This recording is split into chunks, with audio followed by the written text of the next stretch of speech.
Hi, welcome. ఒక simple వంట, దోసకాయ పచ్చడి. అది చాలా సింపుల్గా చేసుకోవచ్చు. బ్యాచిలర్స్ గబగబా అన్నం తినాలనుకోండి, ఏం కూరలు ఏం లేవు, ఒక దోసకాయ కనిపించింది అనుకోండి, దోసకాయ, టమోటా, పచ్చిమిరపకాయ వేసి ఉడకబెట్టుకొని గబగబా దంచేసుకొని తింటే ఆ రోజు గడిచిపోద్ది. ఆ దోసకాయ పచ్చడి చేసే విధానాన్ని మీకు నేను చేసి చూపెడతాను, రండి నాతో. దోసకాయ పచ్చడి సింపుల్గా ఎలా చేసుకుంటారో నేను మీకు చేసి చూపెడతాను. ఈ దోసకాయ పచ్చడికి కావాల్సింది దోసకాయ, పచ్చిమిరపకాయలు, 1-2 టమోటా, అంటే టమోటా టేస్ట్ కోసం అన్నమాట, వెల్లుల్లి, జీలకర్ర, ఉప్పు.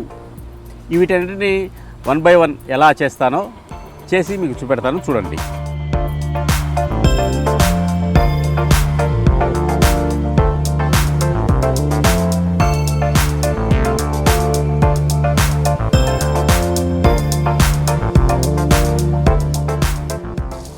పచ్చిమిరపకాయ, వెల్లుల్లి, జీలకర్ర ఈ 3 మనం దూరగా వేయించాం.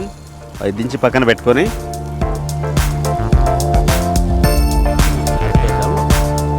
ఇప్పుడు కుండ పెట్టి కుండ కాగేలోపు మనం దోసకాయ కోసేసుకుందాం.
చూశారుగా దోసకాయ పచ్చడి సింపుల్గా టేస్టీగా ఎలా చేసుకోవాలో.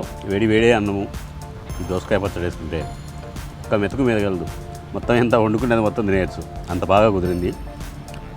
ఇప్పుడు ఈ దోసకాయ అన్నము ముక్కలు లావుగా కోసుకొని అవి మొత్తం మెత్తగా చూర్ణమయ్యేటట్టు నలగనీయకుండా ముక్కగా ఉంటే ఇట అన్నంలో కలుపుకొని దాంతోపాటు నంజుకొని తినడానికి బాగుంటుంది అన్నమాట. మీరు ప్రయత్నం చేయండి.